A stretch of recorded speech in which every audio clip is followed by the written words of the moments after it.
Good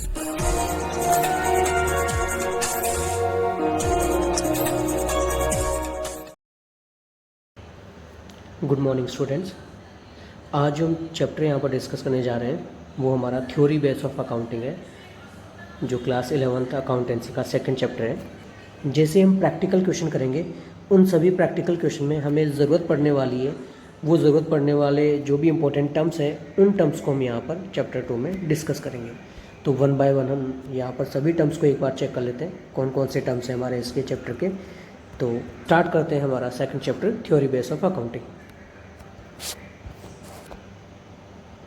जो हमारा first है बिजनेस ट्रांजैक्शन। देखो बच्चों, बात ऐसा है कि मिस्टर ए ने मिस्टर बी को एक फर्नीचर है जो इसको सेल किया, ठीक है। अब सेल करते हैं, नॉर्मली हम देख लेते हैं कि कोई भी चीज़ अगर किसी को बेची जाती है तो बदले में क्या दिया जाता है, या तो कैश दिया जाता है या फिर वो चीज़ क्या होती है, क्रेडिट पे दे दी जाती है, ठीक है। तो क्रेडिट मतलब ऐसा नहीं कि कभी भी उसके पैसे नहीं मिलेंगे, एक पर्टिकुलर डेट को पैसे मिल जाएंगे। तो इसका मतलब यहाँ पर है कि मिस्टर ए ने मिस्टर बी को फर्नीचर दिया और बदले में मिस्टर बी ने ए को कैश दिया। तो क्या हो गया, यहाँ से ए से कोई चीज़ बी के पास में जा रही है और बी से कोई चीज़ ए के पास में आ रही है। तो ये जो एक्सचेंज प्रोग्राम चल रहा है यहाँ पर, जो भी एक्सचेंज चल रहा है, तो उसी एक्सचेंज को हम बोलेंगे यहाँ पर ट्रांजेक्शन्स। एक्सचेंज ऑफ गुड्स और सर्विसेज, एक्सचेंज ऑफ गुड्स और सर्विसेज फॉर कैश और ऑन क्रेडिट। मीन्स क्या हुआ कि हम क्या कर रहे हैं, कैश पे या फिर क्रेडिट पे हम क्या कर रहे हैं, गुड्स और सर्विस को क्या कर रहे हैं, एक्सचेंज कर रहे हैं। इसी चीज़ को हम बोलते हैं बिजनेस ट्रांजेक्शन्स। और ये किसको कर रहे हैं, किसी को भी कर सकते हैं। सपोज करो आउटसाइड हो गया, इनसाइड हो गया, डिपेंड ही करता है। किसी को भी अगर हम करते हैं नॉर्मली ट्रांजेक्शन, अगर एक पर्सन से दूसरे पर्सन के पास जा रहा है तो उसी को हम यहाँ पर ट्रांजेक्शन बोलते हैं। और अगर वो बिजनेस रिलेटेड होता है तो उसको हम बिजनेस ट्रांजेक्शन यहाँ पर हम बोलते हैं। सेकंड जो हमारा है एंटिटी। एंटिटी मीन्स क्या होता है, किसी की पहचान समझ लो, किसी की आइडेंटिटी समझ लो। तो यहाँ से हम देखते हैं एंटिटी क्या होता है। Business entity means specific identifiable business enterprise like Tata, Reliance, Amul, Sony. It means क्या हो गया कि एंटिटी मीन्स हो गया कि बिजनेस एंटिटी मीन्स कि उसकी खुद की अपनी एक पहचान जिससे वो जाना जाता है। जैसे कि यहाँ पर हमने नाम सुना हुआ है, टाटा का नाम सुना हुआ है, टाटा की कई सारी कंपनीज, टाटा की कई सारी यहाँ पर उसके मारुतीज, यहाँ पर कई सारी गाड़ी 4 व्हीलर यहाँ पर मार्केट में अवेलेबल है ना। रिलायंस जैसे जियो सिम हम यूज़ करते हैं सभी, ठीक है। अमूल हो गया, सोनी हो गया, तो ये एक तरीके से है एंटिटी। नेक्स्ट जो हमारा है यहाँ से नेक्स्ट है ट्रांजेक्शन, जो अभी हमने जस्ट डिस्कस किया था ट्रांजेक्शन। इट मीन्स वही सिमिलर, गुड्स एंड सर्विसेज को क्या करना है, हमने एक्सचेंज करना है। किस चीज़ के लिए, कंसिडरेशन। कंसिडरेशन वही एक ही बात है, कैश और नॉन कैश, चाहे क्रेडिट बोल दो, ठीक है। सेम नेक्स्ट आगे बात करते हैं इसमें एसेट्स। एसेट्स की बात करेंगे तो देखो एसेट्स अभी आप सभी के लिए नया है, क्योंकि 10th क्लास में हमने ऐसा कोई भी रिलेटेड पढ़ा नहीं था। तो हम समझ सकते हैं कि यहाँ से 10th के बाद में ये हमारा फर्स्ट क्लास समझ सकते हैं हम इसको, या फर्स्ट क्लास होती है, जैसे प्राइमरी के बाद में फर्स्ट क्लास आती है ना, वैसे ही 10th के बाद में कॉमर्स की ये फर्स्ट क्लास मान सकते हैं कि अभी हम फर्स्ट क्लास में। तो सारी टर्म्स हमारे लिए नहीं है। तो इसमें हमारा फर्स्ट जो यहाँ पर जो हमारा नेक्स्ट जो है टर्म्स एसेट्स। एसेट्स क्या होती है, दीज आर प्रॉपर्टीज और economic resources of an enterprises which can be express in monetary terms. It can be divided into 2 parts. तो सिंपल क्या है यहाँ पर कि एसेट्स क्या होती है, एक प्रॉपर्टी होती है या फिर इकोनॉमिक रिसोर्सेज होते हैं, ठीक है, जिनको हम क्या कर सकते हैं, जिनको हम एक्सप्रेस कर सकें, जिनको हम किस में अच्छे तरीके से समझा सकें, जिनको हम मॉनेटरी टर्म्स में ईजिली हम उनको चेक कर सकें। जैसे सपोज करो हमारे पास में कोई भी चीज़ है, देखो हमारे पास में अगर कैश होता है तो कैश को अगर हम मार्केट में लेके जाते हैं या उसके बदले में हम जैसे ही अगर हमारी जो भी डिमांड होती है जिस चीज़ के लिए, हम डायरेक्टली कैश देके वो डिमांड अपनी पूरी कर लेते हैं, यानी कि सेटिस्फाई हमें मिल जाता है। उसी तरीके से ये एसेट्स क्या होते हैं, एसेट्स को भी हम मॉनेटरी टर्म्स में, ये मॉनेटरी टर्म्स में अवेलेबल नहीं होते हैं या मनी में या कैश में ये अवेलेबल नहीं होते, लेकिन इनको कन्वर्ट कर सकते हैं हम ईजिली, या इनको जल्दी से जल्दी कैश में या किसी भी चीज़ में हम उनको एक्सप्रेस कर सकते हैं। तो ऐसे आइटम्स को या ऐसे जो भी रिसोर्सेज हैं इनको हम बोलते हैं एसेट्स। इनको मोस्टली हमने 2 टाइप से डिवाइड किया गया है। तो 2 टाइप में यहाँ पर हम एक बार चेक कर लेते हैं कि कौन कौन से 2 टाइप्स में हम इनको डिस्ट्रीब्यूट करना है या कौन कौन से 2 टाइप्स में हमने इनको बांटा है। तो जिसमें इसमें से 2 टाइप्स में हमारा फर्स्ट टाइप से हमारा non current assets, fix assets. और फिक्स असेट्स को हमने 2 पार्ट्स में डिवाइड किया गया है, टेंजिबल असेट्स और इनटेंजिबल असेट्स। सबसे पहले टेंजिबल असेट्स हम चेक कर लेते हैं कि टेंजिबल असेट्स कौन कौन से होते हैं। टेंजिबल मीन्स होता है कि ऐसे एसेट्स जिनको हम टच कर सकते हैं इजीली और जिनको हम देख सकते हैं। मतलब ऐसे एसेट्स जिनको हम टच भी कर सकते हैं और देख भी सकते हैं। नॉर्मली ये हमारे क्या है, ये प्रॉपर्टीज़ हैं जिनको हम मॉनेटरी टर्म्स में एक्सप्रेस करते हैं। ठीक है, तो सबसे पहले हमारे पास में जैसे है लैंड एंड बिल्डिंग, इनको हम इजीली देख सकते हैं, छू सकते हैं, टच कर सकते हैं, राइट। नेक्स्ट है plant and machinery, furniture, office equipments और भी कई सारे हैं। इसी तरीके से सेकंड होते हैं हमारे इंटेंजिबल एसेट्स, ऐसे एसेट्स जिनको हम टच नहीं कर सकते, जिनको हम देख नहीं सकते, केवल हम उनको क्या कर सकते हैं, केवल हम उनको फील कर सकते हैं या हम उनके रेस्पेक्ट को चेक कर सकते हैं कि उनसे हमारा बेनिफिट हो रहा है या फिर नुकसान हो रहा है, केवल फील कर सकते हैं हम उनको, राइट। जैसे कि गुडविल है, सपोज करो गुडविल का मतलब होता है कि नाम, किसी का नाम क्या है, किसी की इमेज क्या है, ठीक है, कोई कितना पॉपुलर है, वो सब कुछ गुडविल के अकॉर्डिंग गुडविल में इंक्लूड है। सेकंड हमारा पेटेंट है, इसी तरीके से ट्रेडमार्क, कॉपीराइट, कंप्यूटर सॉफ्टवेयर। अब सब सॉफ्टवेयर तो सभी जानते हैं अच्छे से, है ना। सॉफ्टवेयर क्या होता है, उसको टच नहीं कर सकते हम, लेकिन उसको क्या कर सकते हैं हम, एन्जॉय कर सकते हैं, उसको फील कर सकते हैं, उसको लैपटॉप या कंप्यूटर या किसी भी चीज़ में या मोबाइल में भी तुमने देखा होगा, उसको केवल हम क्या कर सकते हैं, यूज़ कर सकते हैं। ठीक है, तो ये हमारे टेंजिबल और इंटेंजिबल एसेट्स थे, जो क्या होते हैं, ये देखो फिक्स एसेट्स का अभी हमने पढ़ा था कि फिक्स एसेट्स के अंदर हमारे फिक्स एसेट्स 2 टाइप के हैं, टेंजिबल और इंटेंजिबल। तो फिक्स एसेट्स क्या होते हैं, फिक्स एसेट्स क्या होते हैं, ये होते हैं मोर देन 1 ईयर के पीरियड के होते हैं, मतलब 1 साल से ज़्यादा पीरियड के एसेट्स को हम क्या बोलते हैं, फिक्स एसेट्स बोल दो या फिर नॉन करंट एसेट्स बोल दो। तो आई थिंक सभी बच्चों को समझ में आ गया होगा ये। नेक्स्ट हमारा जो सेकंड एसेट्स है उसकी तरफ चलते हैं। सेकंड जो हमारा है वो है करंट एसेट्स। तो करंट एसेट्स में हम देखते हैं, देखो फिक्स एसेट्स अभी हमने पढ़ा था, जो था हमारा 1 साल से ज़्यादा पीरियड का, ठीक है। अभी हमारा है करंट एसेट्स, तो जब फिक्स अगर हमारा 1 साल से ज़्यादा का है तो करंट ऑटोमेटिकली क्या होगा, 1 साल से कम का होगा, राइट। वेरी गुड, चलो नेक्स्ट चलते हैं, हम इसके एग्जांपल्स देख लेते हैं। तो एग्जांपल देखो 1 साल से कम पीरियड के एग्जांपल में देख लेते हैं हम, जैसे डेटर हो गए, ठीक है। अब आप लोग बोलोगे कि डेटर क्या होता है, तो नॉर्मली हम इसको डेटर को एक इस तरीके से ले सकते हैं कि डेटर क्या होता है, एक कलेक्शन वाला होता है पर्सन या कलेक्शन वाला एजेंट होता है, जिसको एक कंपनी अपने जो भी कैश इधर उधर पड़े रहते हैं या जो भी किसी को कंपनी अगर उधार देती है तो वहाँ से वो क्या करता है, कैश कलेक्ट करके लाता है। तो एक कलेक्शन पर्सन होता है जो क्या करता है, लोगों से जा जाके कलेक्शन करता है, ठीक है। तो डेटर हमारा ये हो गया यहाँ पर, राइट। बिल्स रिसीवेबल हो गया, इसी तरीके से कैश इन हैंड, हमारे पास में भी कितना कैश है पॉकेट में, cash at bank, bank balance कितना है, checks in hand, drafts in hand, stock हो गया, प्रीपेड एक्सपेंसेस हो गया। इस तरह से ये हमारे कई सारे करंट एसेट्स हैं, ठीक है। चलो एक बार हम आगे चेक कर लेते हैं फिर से दोबारा। एसेट्स की डेफिनेशन हमारी क्या हो गई थी कि assets are future economic benefit, the rights which are own और कंट्रोल बाय एन ऑर्गेनाइजेशन और इंडिविजुअल। ये हमारे एसेट्स हैं, सभी को समझ में आ गया होगा यहाँ से, ठीक है। और इसमें आगे चलते हैं हम, जैसे हमने एसेट्स पढ़ा, एसेट्स मीन्स हमारी प्रॉपर्टी हो गई, ठीक है, या फिर हमारा क्या होगा, इकोनॉमिक रिसोर्सेज हो गया। इसी तरीके से लायबिलिटी भी हमारा एक दूसरा पार्ट है। लायबिलिटी मीन्स क्या होता है कि हमें क्या होता है, लायबिलिटी मीन्स नॉर्मली हम देखते हैं कि सपोज करो क्लास में एक स्टूडेंट होता है जो क्या करता है, किसी दूसरे से अगर अपनी बुक ले लेता है या दूसरे को अपनी बुक दे देता है, तो क्या होता है इस केस में एक पर्टिकुलर डेट को या एक पर्टिकुलर टाइम पीरियड में वापस उसको लौटाना होता है। तो ये जब तक वो लौटाता नहीं है तब तक वो क्या होता है, उस चीज़ को देने के लिए लायबल होता है। तो ये तो हमारा नॉर्मली हम सब जानते हैं इसके बारे में। अब डेफिनेशन के अकॉर्डिंग हम देख लेते हैं कि लायबिलिटी क्या होता है। तो दीज आर सर्टेन ऑब्लिगेशंस और dues which firm has to pay. It means कि जो भी ऑब्लिगेशन और ड्यूज होते हैं तो फर्म को क्या करना पड़ता है, जो भी चीज़ पे करनी होती है या जो जिस चीज़ के लिए भी वो लायबल है उसको हम लायबिलिटी बोलते हैं। तो नॉर्मली लायबिलिटी को क्या किया है, यहाँ पर 2 कैटेगरीज में डिवाइड किया गया है। फर्स्ट है non current liability and second है करंट लायबिलिटी। जैसे हमने नॉन करंट एसेट्स पढ़ा था, टाइम पीरियड था 1 साल से ज़्यादा, उसी तरीके से करंट एसेट्स पढ़ा था, टाइम था 1 साल से कम। तो यहाँ पर सिमिलर टाइमिंग का फ्रेम वही रहेगा, नॉन करंट लायबिलिटी में 1 साल से ज़्यादा, करंट लायबिलिटी में 1 साल से कम।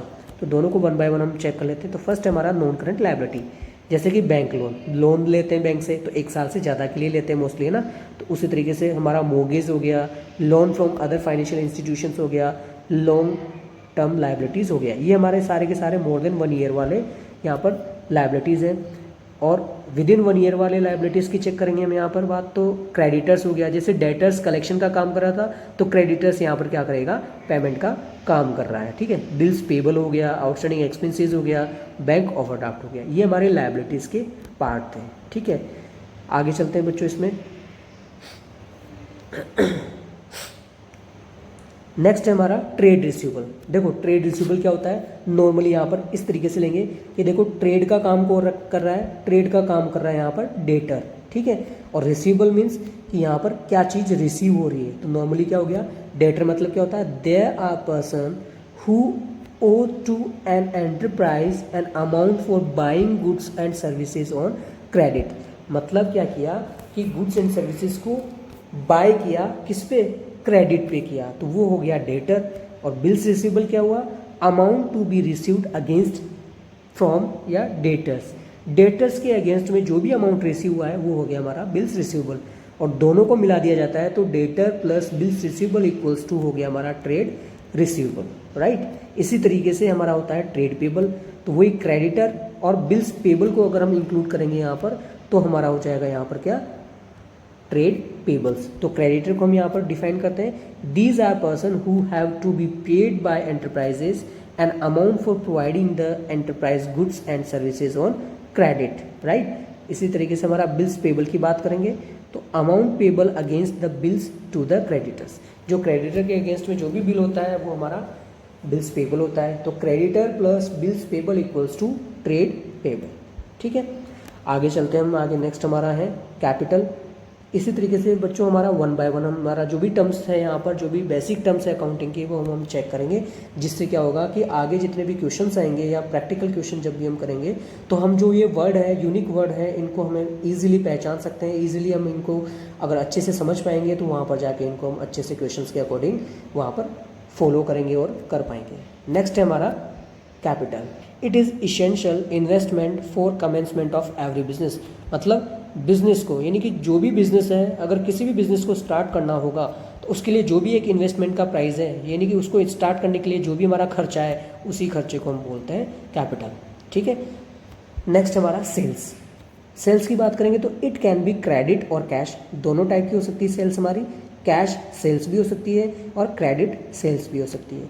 इन which goods are delivered to customers, ठीक है। अब नॉर्मली देखो, अगर कैश सेल्स की बात करेंगे मतलब क्या है कि हमने कोई भी सेल की है, ठीक है, और उसके पैसे हमें मिल गए हैं, तो उसको हम बोलेंगे कैश सेल्स।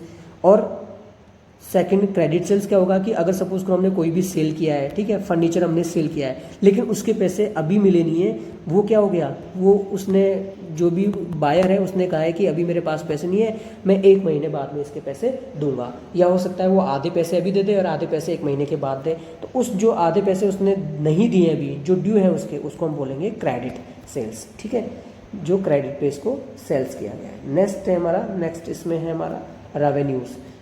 रेवेन्यूज़ की बात करते हैं तो it is the amount which is earn by selling of product, यानी कि किसी भी प्रोडक्ट के सेल के द्वारा या किसी भी प्रोडक्ट के सेल पे जो भी हमें कुछ मिलता है उसको हम चाहे रेवेन्यू बोल दो, चाहे हम उनको इनकम बोल दो, दोनों सिमिलर पार्ट है हमारे। आगे चलते हैं हम, एक्सपेंसेस। एक्सपेंसेस क्या होता है हमारा, एक तरीके का खर्चा होता है। नॉर्मली पता रहता है कि पापा ने आज 100 रुपये दिए हैं जिसमें से 50 रुपये हमने अपने लिए खर्च कर दिए, तो नॉर्मली क्या बच गया हमारे पास में, 50 रुपये बच गया, 50 रुपये सेविंग बच गई और ये 50 रुपये हमारा खर्चा हो गया, एक्सपेंसेस हो गया। ये क्या होता है, it is known as cost of assets consume और सर्विसेज विच इज़ यूज्ड। किसी चीज़ को यूज़ के लिए या किसी भी चीज़ को हमने अगर उसको अपने फ़ायदे के लिए अगर यूज़ करना चाह रहे हैं, अपना काम चलाना चाह रहे हैं, तो उसके लिए जो भी कुछ हमने दिया है, जो एक कॉस्ट है, उसी कॉस्ट को हम बोलते हैं एक्सपेंसेस। एक्सपेंडिचर हमारा next, it means spending money for some benefit, किसी बेनिफिट के लिए या कोई भी बेनिफिट समझ सकते हैं, उसके लिए जो भी हमने मनी स्पेंड की है, जो मनी हमने लगाई है, उसको हम बोलते हैं एक्सपेंडिचर, राइट। सिमिलर बच्चों ये देखो छोटे छोटे से टर्म्स हैं, अब इसको हम इजीली जल्दी जल्दी अच्छे से हम नॉर्मली हम समझ सकते हैं। जैसे कि प्रॉफिट क्या हो गया, तो प्रॉफिट क्या होता है कि अगर हमारे सपोज करो यहाँ पर सैलरी मिली है या इनकम समझ लो कि इनकम हमें अगर यहाँ पर ज़्यादा मिली है और हमारे खर्चे हैं जो कम हो गए, ठीक है, खर्चे कम हो गए, तो इनकम सपोज करो हमारे पास 100 रुपये है, खर्चे हमारे पास में 50 रुपये हुए हैं, तो ये जो 50 रुपये बच गए ये हमारा हो गया प्रॉफिट। यानी कि क्या बोल सकते हैं इसको, axis of revenues over expenses, यानी कि जो एक्सपेंसेस हमारे हैं उससे ज़्यादा अगर हमारी इनकम है तो हम उसको प्रॉफिट बोल सकते हैं, राइट। और अगर इसी का अपोजिट क्या हो जाए कि इनकम हमारी कम हो, सपोज करो इनकम हमारी 50 है और अब की बार खर्चे हमारे 150 हो गए, तो नॉर्मली यहाँ पर जो 100 का ये हमारा जो भी बैलेंस है उसको हम बोलेंगे लॉस, राइट। तो यहाँ पर हमारा लॉस का भी एक बार देख लेते हैं। लॉस का हो गया excess of expenses over income, ठीक है। तो दोनों प्रॉफिट और लॉस भी हमें समझ में आ गया, राइट। अब इसके बाद में हम यहाँ पर आगे चलते हैं, तो आगे हमारा गेन है, ये भी एक तरीके का प्रॉफिट होता है, इसको बोलते हैं it generate from incidental transaction such as sales of fixed assets, winning of court case चल रहा था, अगर वो हम जीत जाते हैं तो वो हमारा एक गेन हो गया, ठीक है। जो भी हमारी फिक्स्ड एसेट्स है अगर उसको सेल किया तो सेल करने के बाद में जो भी हमारा इंसिडेंटल जो ट्रांजेक्शन हो गया है ना वो हमारा गेन हो गया, राइट। फिर होता है हमारा डिस्काउंट। डिस्काउंट तो बच्चों आपने बहुत अच्छे से जानते होंगे डिस्काउंट के बारे में। डिस्काउंट मीन्स इसको समझाने की ज़रूरत नहीं है, लेकिन नॉर्मली हम यहाँ पर देख लेते हैं डिस्काउंट क्या होता है। यानी कि जो एक कॉस्ट प्राइस होती है अगर उस पर कुछ छूट दे दी जाती है, तो जो छूट दी गई है किसी चीज़ को खरीदने के लिए तो वही हमारा डिस्काउंट होता है यहाँ पर, ठीक है। इसी तरीके से आगे वाउचर हो गया, राइट, गुड्स हो गया, ये मैंने अच्छे से सबको बताया। देखो वाउचर मीन्स क्या होता है, तुम दुकान में या कहीं पे भी शॉप पे जाते हो तो जाने के बाद में वहाँ पर एक दुकानदार होता है जो क्या करता है, दुकानदार कोई भी सामान अगर हम खरीदते हैं तो उस पर एक वो बिल बना के देता है ना, तो उसी को हम वाउचर बोल सकते हैं। कि अगर इन फ्यूचर अगर हमारा कोई भी गुड्स या कोई भी प्रोडक्ट अगर हमारा डिफ़ॉल्ट निकल जाता है तो क्या करते हैं हम क्लेम कर सकते हैं दुकान के पास में जाके, शॉप के पास में जाके उस शॉपकीपर को बोल सकते हैं हम कि भाई आपका जो भी प्रोडक्ट आपने दिया है वो ख़राब निकल गया है। वो हमसे बोलेगा कि हमारा बिल दिखाइए, हम अगर उसके बाद अगर हमारे पास में बिल है हम चेक करा देंगे तो हमें वापस से जो उसको रिप्लेस कर दिया जाएगा प्रोडक्ट को। और अगर सपोज़ को हमारे पास में बिल नहीं है ना, बिल नहीं है तो फिर क्या करेगा शॉपकीपर, वो बोलेगा कि भाई साहब आपने यहाँ से ख़रीदा ही नहीं है, कहीं दूसरी दुकान से ख़रीदा है, वहाँ जाइए, ठीक है। तो इस तरीके से हमारे पास में वाउचर भी हमें लेना ज़रूरी होता है।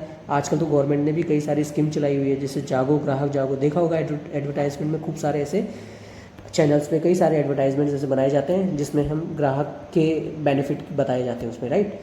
आगे हैं next goods. It refers all the tangible goods, raw material, work in progress और फिनिश्ड गुड्स, ये सारे के सारे इसमें इंक्लूड किए जाते हैं। जो भी टेंजिबल, यहाँ पर टेंजिबल मीन्स समझ में आया था ना, हमने बताया था मैंने कि जिनको हम टच कर सकते हैं, छू सकते हैं, देख सकते हैं अच्छे से, ठीक है, उनको हम टेंजिबल बोलते हैं।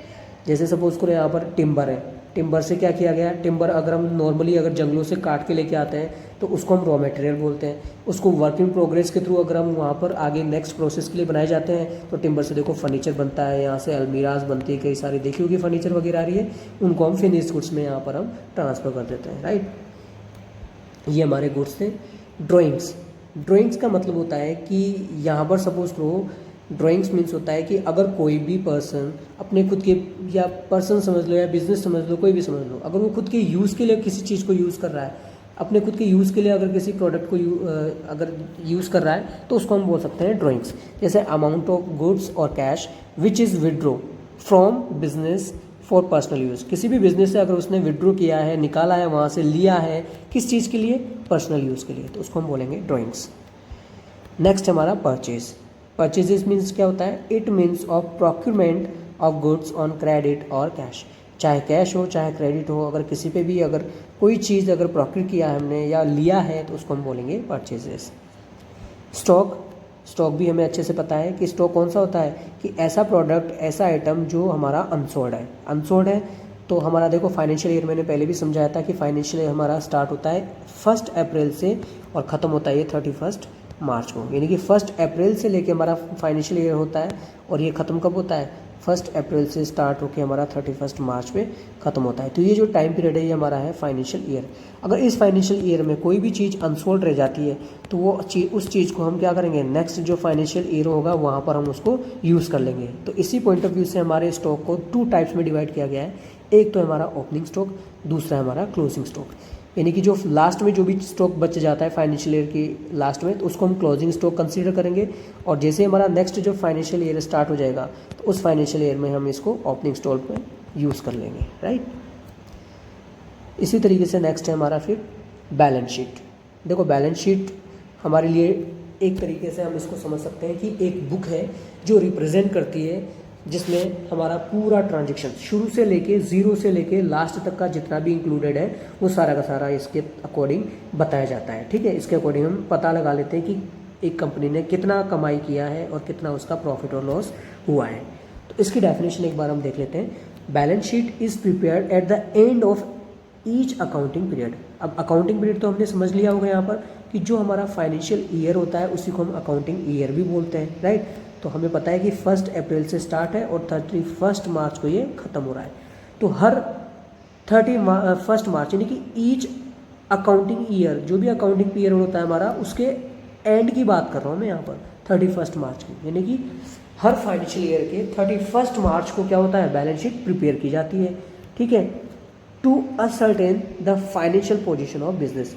बिजनेस में कितना पैसा आया, कितना गया, किसको क्या देना है, क्या नहीं देना है, वो सारा का सारा रिकॉर्ड कौन करता है, बैलेंस शीट, ठीक है। तो यहाँ पर बैलेंस शीट का एक बार हम फॉर्मेट चेक कर लेते हैं कि बैलेंस शीट के अंदर, फॉर्मेट के अंदर क्या क्या हमें इंक्लूड करना है, राइट। तो बैलेंस शीट के मोस्टली 2 टाइप होते हैं, 2 इसके साइड होते हैं। फर्स्ट होता है इसका डेबिट साइड में एसेट्स, सेकंड होता है इसका क्रेडिट साइड में लायबिलिटी। तो एसेट्स में एक बार हम यूज़ कर लेते हैं। देखो बच्चों, अभी तो हमारे पास में बैलेंस शीट का जो फॉर्मेट है शेड्यूल 3 के अकॉर्डिंग, वो हमें अभी यहाँ पर देखने की ज़रूरत नहीं है। बस बैलेंस शीट का हमें इतना पता होना चाहिए कि इसके डेबिट साइड में हम एसेट्स रिकॉर्ड करना है और क्रेडिट साइड में हमारा इसमें लायबिलिटी होता है। तो देखो लायबिलिटी हो गया, फिर एक अमाउंट का कॉलम हो गया, फिर डेबिट साइड में एसेट्स हो गया और अमाउंट का कॉलम हो गया, राइट। इसके बाद में लायबिलिटी में हम देख लेते हैं क्या क्या चीज़ है जो भी हमने पढ़ी थी। देखो कैपिटल हमने पढ़ा था, क्रेडिटर, बिल्स पेबर, आउटस्टैंडिंग एक्सपेंसेस और लोन, ये सारे के सारे हमारे लायबिलिटीज़ हैं। अब देखो इन लायबिलिटीज़ में भी हमें पता चल जाएगा कि यहाँ पर देखो कैपिटल हमारा है जो क्या हो गया, नॉन करंट लायबिलिटी था हमारा, फिर क्रेडिटर्स, बिल्स पेपर और आउटस्टैंडिंग एक्सपेंसेस हमारा करंट लायबिलिटी था और लोन हमारा नॉन करंट लायबिलिटी था। अभी जस्ट हमने ये डिस्कस किया था। इसी तरीके से एसेट्स की बात करेंगे तो एसेट्स में भी यहाँ पर देख लो, लैंड, बिल्डिंग, मशीनरी और फर्नीचर, ये हमारा नॉन करंट एसेट्स था, इसको हम बोल सकते हैं फिक्स एसेट्स भी, राइट। फिर हमारा स्टॉक, बिल्स रिसीवेबल और डेटर, ये हमारा करंट एसेट्स था।